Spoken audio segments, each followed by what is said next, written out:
Kotak Securities के equity research head Shrikant Chauhan जुड़े हैं। Shrikant, good morning. श्रीकांत, पहले स्टॉक स्पेसिफिक बात करते हैं।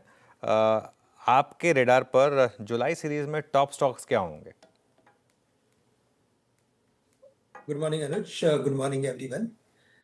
तो देखिए, मुझे लगता है कि इस पर्टिकुलर एक्सपायरी के लिए अगर फोकस करना है तो हमें वापस से एक बार कंज्यूमर डिस्क्रिशनरी स्टॉक्स के ऊपर फोकस करना चाहिए, बिकॉज वहां पे हमने देखा है कि काफी अच्छा एक बाइंग इंटरेस्ट क्रिएट हुआ है। स्पेसिफिकली हेवल्स, वोल्टास, इनफैक्ट देखा जाए तो मॉनसून काफी अच्छा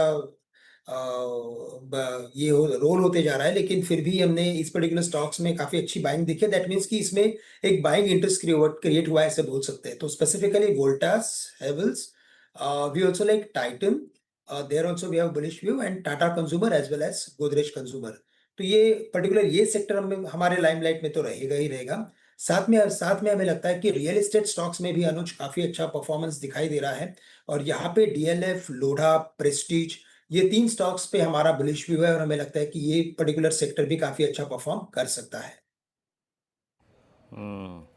अच्छा, श्रीकांत जी, ये सीमेंट स्पेस में आज बहुत अच्छी खासी बाइंग है। Look at ultra. वो मैं अभी I am not sure, but हाँ एक लेवल था। यस, वो बजट डे स्विंग हाई को इसने ऑलमोस्ट उस दिन का स्विंग हाई था 11,600, उसको मैच कर लिया है। हालांकि अप्रैल में इसने एक और हाई क्रिएट किया था 12,259 का भी। बट सीमेंट में देखिए, ग्रेसिम को देखिए, ईसीसी को देखिए, अल्ट्राटेक सीमेंट को देखिए, यहाँ पे क्या व्यू बन रहा है आपका? नहीं, बिल्कुल वीरेंद्र, सबसे पहले आपको बिलेटेड हैप्पी बर्थडे, और जन्मदिन की बहुत सारी थैंक यू श्रीकांत। शुभकामनाएं। आपका बर्थडे था, सो एक्सट्रीमली सॉरी, मीन्स कल के दिन में मैंने आपसे बात नहीं की, बट यस। अच्छा, दूसरी बात ये है कि जैसे आपने सीमेंट में कहा, यस, सीमेंट में काफी एक्शन है। इनफैक्ट कई सारे स्टॉक्स काफी बड़े कंसोलिडेशन में ट्रेड कर रहे हैं। दैट मीन्स कि मुझे लगता है जैसे मॉनसून का शायद जो भी इफेक्ट है वो कम होगा, या तो आने वाले दिनों में जैसे ही वो वापस से खरीदारी आएगी, लौटेगी इस पर्टिकुलर सेक्टर के लिए, तब मुझे लगता है बड़े ब्रेकआउट्स देखने मिलेंगे। लेकिन फॉर द टाइम बिंग हमें लगता है कि ये रेंज के अंदर ट्रेड करते हुए नजर आएंगे, but we are bullish on specific stocks based on their technical formation, because number of these stocks are trading above their valuations.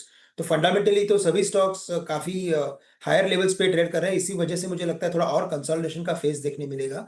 लेकिन अल्ट्राटेक सीमेंट, दालमिया भारत, जैसे आपने कहा ग्रासिम, स्पेसिफिकली ग्रासिम, यहाँ पे हमने काफी बड़ा एक टेक्निकल ब्रेकआउट आज के दिन में आते हुए देखा है। और साथ ही साथ मुझे लगता है अंबुजा और एसीसी, यहाँ पे भी मोमेंटम बन रहा है। ग्रासिम की बात करें, मुझे लगता है ये स्टॉक 3,000, 3,050 तक जा सकता है।